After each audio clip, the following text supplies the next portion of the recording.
No, Usual. pues tengo el honor, les decía, de presentar a la doctora y también de compartir este espacio para compartir ponencia con la doctora Erika. Así que me voy a quedar con ustedes, pero ahora del otro lado, como el lado de presentadora. Y no sé si me apoyan en comunicación o soporte técnico. Ramiro, ya, pues ya son las 9:30. ¿Nos vamos corrido con la grabación o tenemos que detener la grabación y empezar una nueva grabación? Ramiro. No, pues yo creo que nos quedamos, ¿verdad? Nos quedamos, Erika, nos vamos directo. Ok. Entonces, bueno, pues entonces, Sí, bueno, pues les agradecemos a quienes han estado en la presentación de la doctora Erika y ahora vamos a hacer un cambio de tema y de ponente y para quienes deseen quedarse y seguir compartiendo con nosotros. Entonces, pues nada, doctora Erika, si tú estás lista, yo estoy lista. perfecto. Eso es todo lo que necesitamos escuchar. Buenos días a todos. Ahora cambiamos de rol. Ahora soy la maestra Erika, que está muy feliz de que tengo la oportunidad de presentarles a una gran amiga que estimo mucho, que admiro mucho, y colega, la doctora Eleonora Lozano Bacchiocchi. Tuve mucha suerte de que me tocara presentarla. Eleonora, la doctora Lozano, es licenciada en interpretación por el ICIT, es maestra en administración de empresas para ejecutivos de la UO. ¿Cuál es la UO, doctora? Universidad Olmeca Olmeca, es de cierto, Tabasco. de Ujú. Tabasco. Okay. Es doctora en lingüística por la Universidad Autónoma de Querétaro.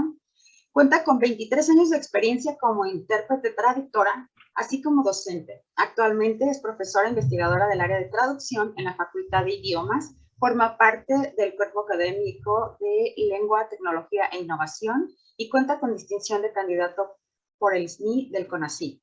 Sus líneas de interés son lingüística de corpus aplicada a la traducción, interpretación y la combinación léxica. Es un honor, un placer que podamos escuchar tu investigación, doctora. Adelante. Muchas gracias, doctora Erika, por la presentación y por acompañarme y a todos los que nos acompañan. Muchas gracias. Y bueno, sí, como decía la doctora Erika, hoy hablaremos de esto, de se ha cometido un delito, fraseología jurídica en el derecho penal. Es un proyecto de fraseología que comenzó como una cuestión individual en la Facultad de Idiomas y más adelante van a ver cómo se convirtió en un trabajo colectivo, en un proyecto de la Facultad de Idiomas. Eh, para que ahí es. Ajá, aquí estamos. Bien, pues el contenido de esta presentación, voy a darles una breve introducción, el objetivo del proyecto, cómo surgió, antecedentes conceptuales, metodología de forma muy breve por el tiempo que tenemos y ejemplos más que un análisis y discusión y algunas breves conclusiones. Bueno, como introducción me gustaría contarles cómo surge el interés por la fraseología, ¿no? Hace tiempo, bueno, pertenecía al padrón de peritos y en algún momento necesité, como muchos, aquí en Baja California, ¿no? Que tenemos contacto con Estados Unidos, una traducción y algún colega le pedí que la realizara y decidí pagar por ella, ¿no? Porque no se me hacía ético que yo misma la tradujera y yo misma la certificara. Y noté que la traducción estaba correcta, pero había cuestiones fraseológicas, gramaticalmente era correcta, pero fraseológicamente, como decimos los traductores, olía a traducción, ¿no? Y quiero decir que aunque está pensado este trabajo en la traducción y en la interpretación, también puede ser de gran utilidad para los docentes y ahora van a ver por qué. Entonces, y también en el salón, en las clases de traducción, por ejemplo, sobre todo legal e interpretación entre los tribunales, surgían propuestas que terminológicamente incluso eran correctas y gramaticalmente también lo eran, pero fraseológicamente no, o sea, olían a traducción, ¿no? Como este ejemplo en la LO, que es lengua original, the parties hereto hereby agree as follows. Y venía una propuesta como esta en la lengua término, las partes están de acuerdo en lo siguiente. Y entonces eso está correcto, yo lo veo y eso está bien, ¿no? Suena perfectamente, gramaticalmente está bien, pero si hay un abogado por aquí, seguramente diría, no, eso no está correcto, ¿no? Y ahora vamos a ver por qué. The defendant states, el imputado dice, el imputado, otra propuesta en lengua término era señala o establece, y también si tenemos un abogado aquí diría, no, eso tampoco es correcto, ¿no? Pero ¿por qué no es correcto si sí está bien? Pues justo por eso, por la fraseología, por estas palabras, combinaciones de palabras que de alguna manera se vuelven recurrentes dentro de una lengua y sobre todo en los lenguajes de especialidad. Las partes están de acuerdo, ese están de acuerdo en realidad es acuerdan, presente del indicativo, las partes acuerdan. Y no lo siguiente, ¿no? Sino generalmente ya hay una secuencia formulaica como acuerdan al tenor de las siguientes o de las siguientes cláusulas o las siguientes declaraciones, si estamos hablando en el contexto de un contrato. Y en el caso del imputado, pues en el contexto legal nada se dice, porque todo lo que se dice, se señala o se establece no tiene ningún valor legal, ¿no? O jurídico. En realidad, si estamos hablando de las declaraciones, decimos el imputado declara, ¿no? O, por ejemplo, el imputado manifiesta. Entonces, el mero hecho de utilizar un verbo que no sea el correcto puede hacer que esa huela a traducción. Y de aquí surgió esta idea de trabajar en la fraseología jurídica, ¿no? Debido al papel tan fundamental que juega la fraseología en el lenguaje jurídico. Y a ver, algo hice aquí. Bien, me voy a la siguiente diapositiva. Ahí está. De aquí surgió identificar las unidades fraseológicas en el derecho penal mexicano, específicamente las colocaciones léxicas, ahora hablaremos de ellas, las secuencias formulaicas más frecuentes del género, para adquirir conocimiento léxico y fraseológico de este lenguaje de especialidad. Bueno, entonces ahora, ¿qué son estas colocaciones de las que está hablando Eleonora? Pues son unidades fraseológicas, son unidades, quiere decir que están formadas por más de 2 palabras y que se caracterizan porque aparecen con mucha frecuencia, como esta del imputado declara, el imputado manifiesta, las partes acuerdan, no están de acuerdo. Entonces hay una frecuencia de aparición y coaparición entre las palabras, la polilexicalidad, es decir, que les decía más de una palabra como racimo de uvas, o la institucionalización, que es otra de las características, que de alguna manera quiere decir que los hablantes ya reconocen esta combinación como familiar y la emplean como si se tratara de un fragmento prefabricado. O sea, no puedo pensar de izar otra cosa más que la bandera, por ejemplo, ¿no? Ese es un ejemplo muy claro. Esas son las colocaciones. Es así que, por ejemplo, si yo les pongo un gol y les digo, díganme un verbo, todos ustedes me dirían meter, ¿no? Meter un gol. Y un cargo en una empresa, pues sería desempeñar un cargo. O sea, ¿qué quiere decir? Que de alguna manera las palabras se atraen, ¿no? Hay una fuerza de atracción entre unas y otras. El otro objetivo que tenía el proyecto es las secuencias formulaicas, que funcionan básicamente igual que las colocaciones. En lingüística de corpus también se conocen como enegramas, que en realidad es una secuencia que puede ser continua o discontinua, que está almacenada como un todo en la memoria de los hablantes y que se recuperan cuando así se necesitan, ¿no? Y que en realidad a veces van más allá de la gramática y vamos a ver algunos ejemplos más adelante.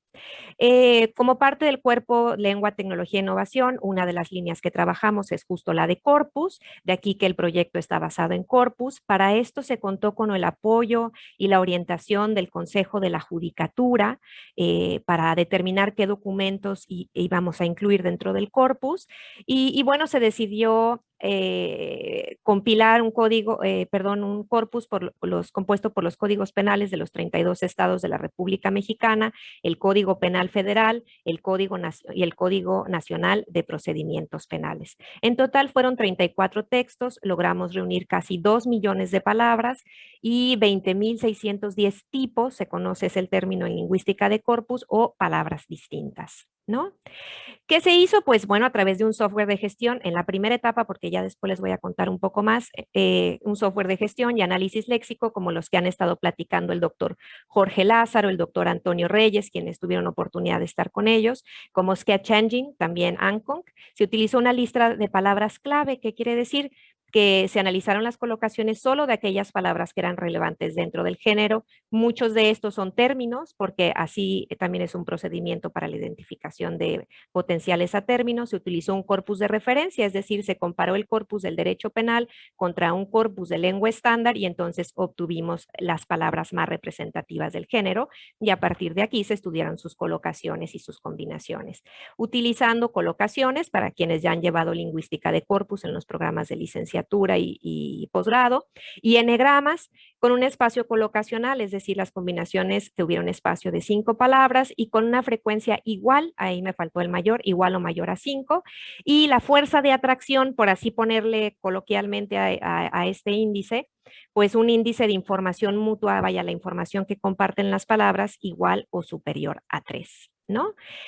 Algunas de las palabras clave, ejemplos, y que quiero comentar porque son palabras que surgen en las clases incluso de interpretación cuando trabajamos interpretación jurídica, fueron delito con un índice de representatividad pues muy alto porque era derecho penal, homicidio, pena, arma, prisión y código. Y ahora vamos a hablar un poco sobre estas. La primera, crime. Es un trabajo monolingüe, ¿no? Pero quiero que podamos observar cómo puedo trabajar con un corpus monolingüe. Si hago una búsqueda en el corpus de crime o de crimen, que pensaríamos que es el equivalente, pues vemos que crimen aparece unas 2 o 3 veces, ¿no? Y solamente cuando se refiere al crimen organizado. Pero de otra forma no lo encontramos en el derecho penal. Utilizar crimen literalmente es un delito, porque en el derecho penal no existe.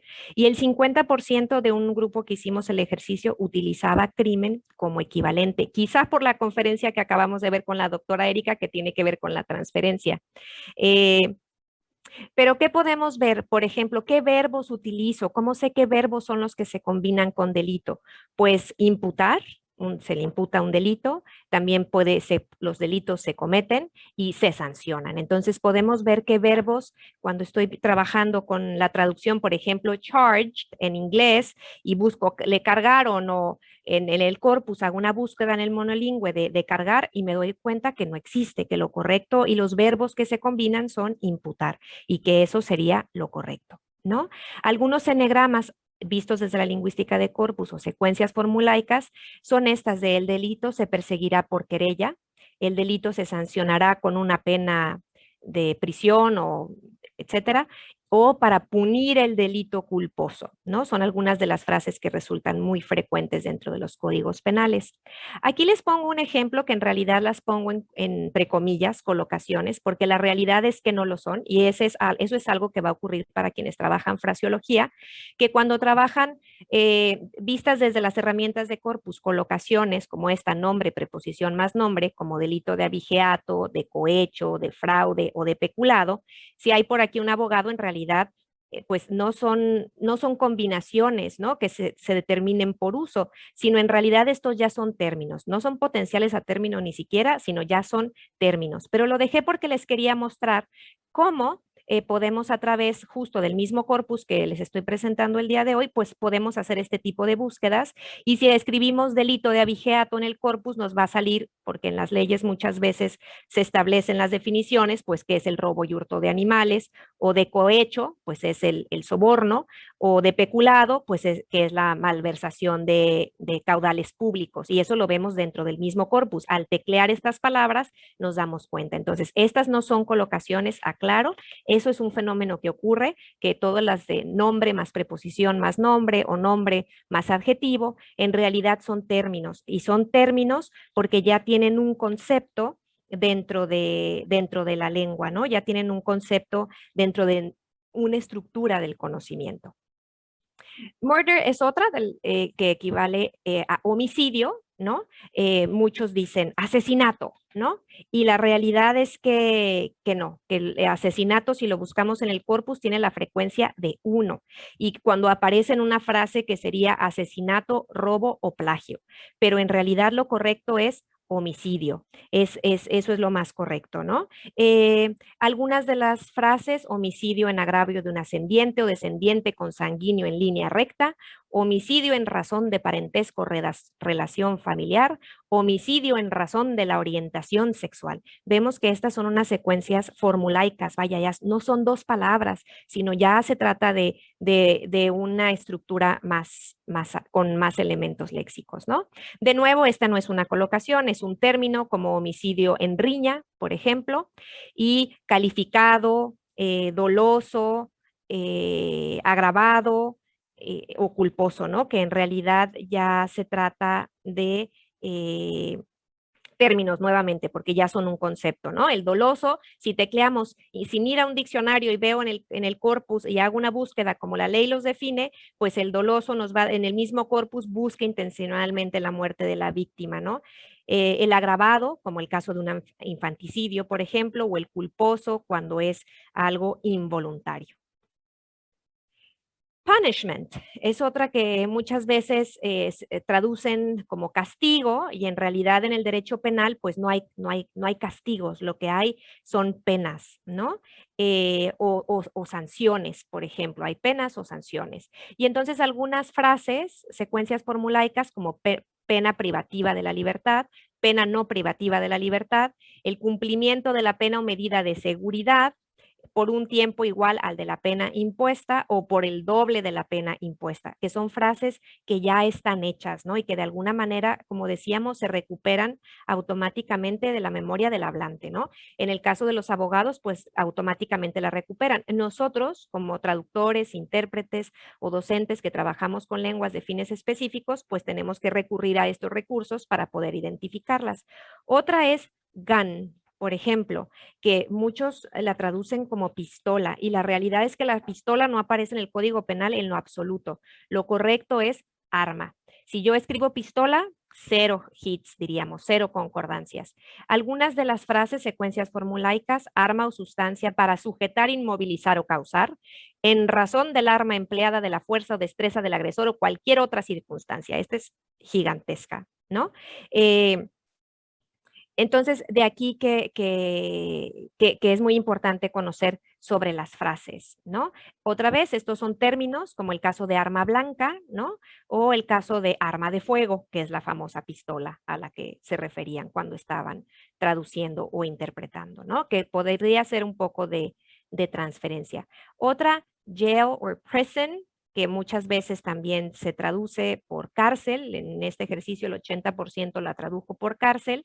Y sí, sí se utiliza cárcel en el derecho penal, pero solamente aparece 4 veces, y mientras que prisión, pues tiene una frecuencia de 9,260, ¿no? Aparece 9,260 veces. Y existe como la prisión preventiva, también podemos ver que esto es un término, que es la privación de la libertad mientras se espera un juicio, ¿no? O la prisión sustituida, que es esta de la readaptación social. Y vemos algunas secuencias formulaicas como se impondrá de hasta tantos días de prisión y multa, o se sancionará desde tantos hasta tantos días de prisión, ¿no? Sobre todo en las sentencias es muy común que las veamos. De hecho, en la parte del punishment, una es sentencia y hay una frase muy grande que no les agregué, pero dice algo así como, en virtud de sentencia ejecutoriada o autosobreseimiento, en las resoluciones, se utilizan las resoluciones judiciales que dicta el juez o el tribunal. O sea, esta también es muy grande, ¿no? Bien, entonces les decía que esto surgió como una parte ahora sí que individual, pero posteriormente como parte del cuerpo académico, cuando se llegó a presentar el trabajo, decían, bueno, pero yo quiero consultar el corpus, ¿cómo puedo ingresar? ¿Cómo puedo hacer búsquedas de concordancias, etcétera? Y entonces de ahí surge, ¿no? El trabajo colaborativo con algunos miembros del cuerpo académico, que ahora les voy a presentar, y se decide crear una interfase para que el corpus esté en línea y ustedes como traductores, intérpretes puedan hacer búsquedas, y está ahí el recurso para todos ustedes en la página, en colaboración también con la UNAM. También colaboraron por parte de la Universidad de las Américas. Aquí está un ejemplo en donde vemos el delito, podemos ver una línea de concordancias y ustedes pueden ver el contexto y estas definiciones que yo les comentaba a lo largo de la presentación, que no las tienes que ir a buscar un diccionario, sino lo más maravilloso es que te van a salir aquí y de manera, en muchas veces, ¿no? Repetida, porque aparecen en todas las leyes. Y bueno, quienes participamos en este sentido, para que ahora sí que conozcamos quiénes trabajan, bueno, pues una servidora, el doctor Jorge Lázaro, quien trabajó en la interfase, el doctor Antonio Rico Zulayes de la Universidad de las Américas en Puebla, el doctor Saldívar, líder del cuerpo académico, bueno, el doctor Antonio Rico trabajó en el etiquetado, y algunos alumnos también se sumaron con la guía del doctor Jorge, como Carolina Suástegui, que es de aquí de la Facultad de Idiomas, Dariana Arbizu, y bueno, ellas estuvieron a cargo de por un lado, nosotros preparamos los textos para procesarlos, ¿no? A través de un programa para análisis léxico, pero ellas se encargaron de hacer este trabajo, ¿no? De preparar el corpus para poderlo subir a internet, ¿no? O en línea, como nosotros lo conocemos. Y bueno, entonces, además quiero decirles antes de concluir que si les interesa esta línea de la fraseología, vaya, no solamente es para el derecho, también puede ser para cualquier lenguaje de especialidad.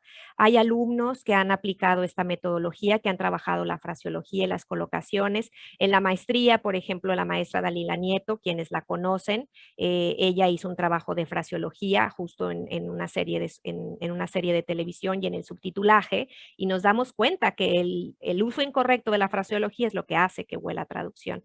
También la maestra Ángela Rodríguez, ella trabaja también corpus en en el derecho penal pero en Estados Unidos, también ella trabaja la misma línea. Actualmente hay 2 doctorandos que también trabajan con colocaciones y que también probablemente sean sus maestros. El maestro Gabriel Maldonado, quien trabaja también colocaciones en un corpus paralelo, en un lenguaje de especialidad distinto.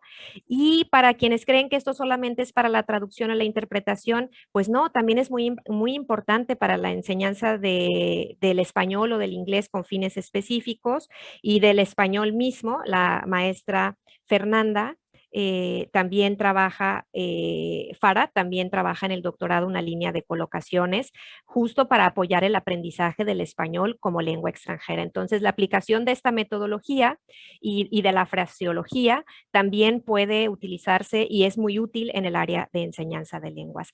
Entonces, en conclusión, pues podemos ver que la activación léxica, o sea, esto que activemos palabras como que les pongo gol y ustedes automática digan meter un gol en lengua estándar y en los contextos especializados, pues es algo que es parte del conocimiento, ¿no? Que tenemos sobre una lengua, del conocimiento tácito.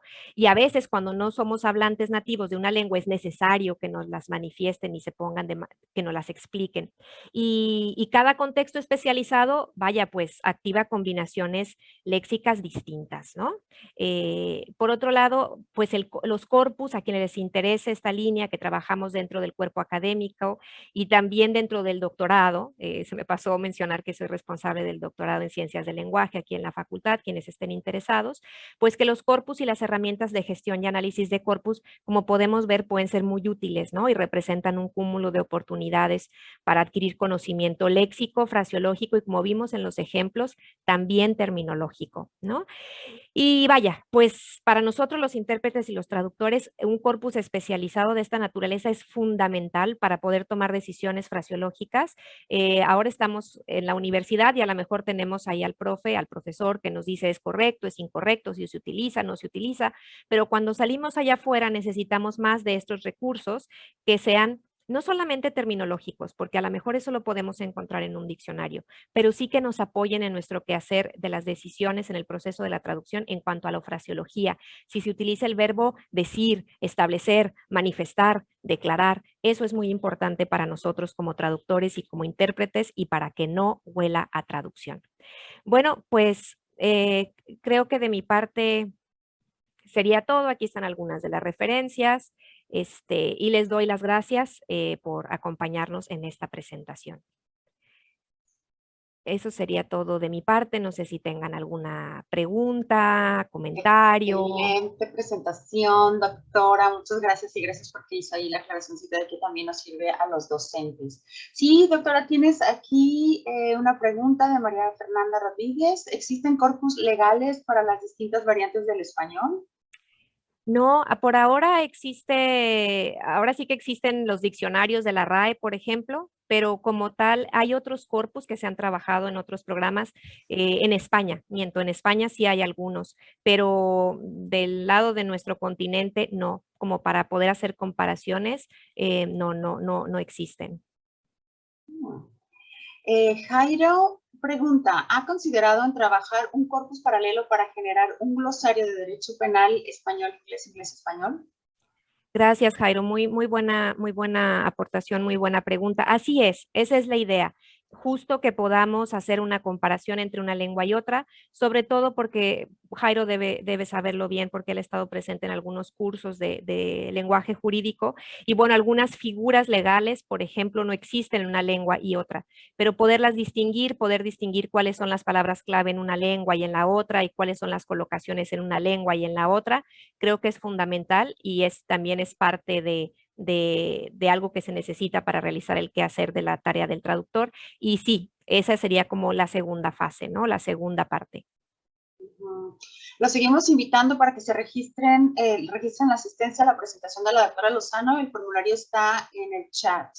Ana Rico comenta: muchas felicidades por la presentación, un tema muy interesante, útil y que invita a la reflexión. Gabriela Torrales, muchas gracias, muy interesante y de mucha utilidad. No sé cómo se pronuncia, espero no equivocarme. Sifang. Muchas gracias por la presentación. ¿En dónde podemos ver las grabaciones? Entiendo que las van a subir a YouTube, a la página de YouTube de la Facultad de Idiomas. Sí, tengo entendido que así va a ser, que se van a subir a la página de la Facultad de Idiomas, el canal de YouTube de la facultad. Ahí podrán observarlas, si se perdieron alguna. Tiene muchas felicitaciones, doctora, por parte de Rodolfo Molina, que le pareció muy interesante y muy buena información. Ana Karen Fuentes, muy interesante, doctora, muchas felicidades. La doctora Guadalupe Montoya, muy interesante la conferencia, muchas felicidades. La doctora Laura Fierro, excelentes presentaciones, felicidades.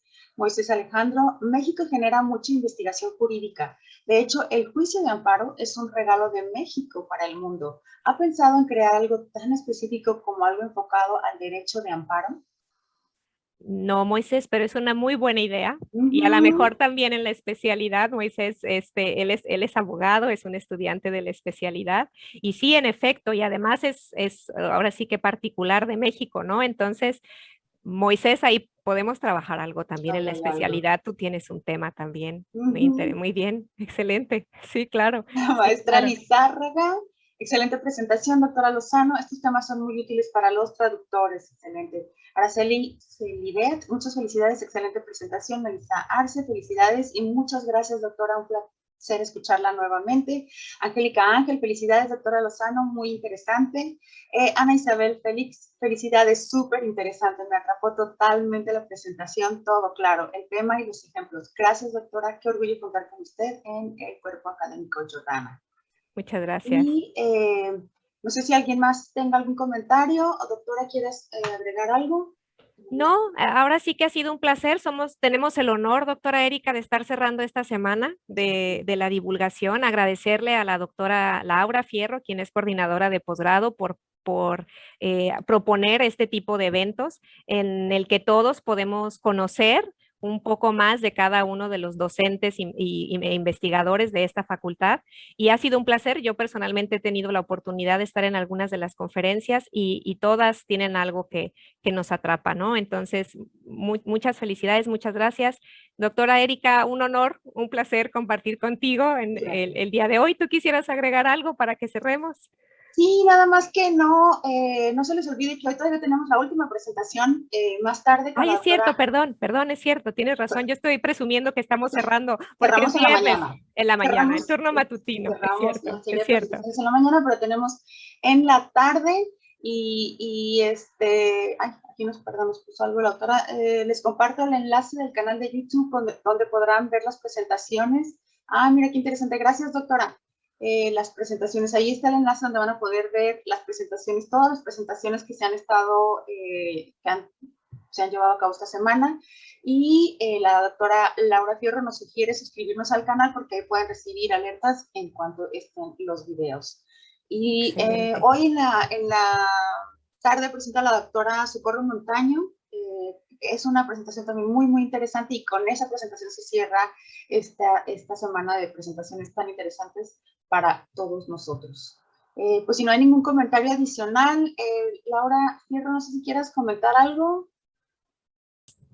No, pues nada más felicitarlas, excelentes presentaciones y en verdad, como también comenta la doctora Eleonora, creo que este evento de la Semana de la Divulgación Científica, aparte de que es divulgar los trabajos que se están realizando, pues también los alumnos deben de conocer qué es lo que se está haciendo. Entonces, esperamos que en la tarde igual puedan participar en la presentación de la doctora Montaño, que sería ya el cierre. Y muchas gracias a todos.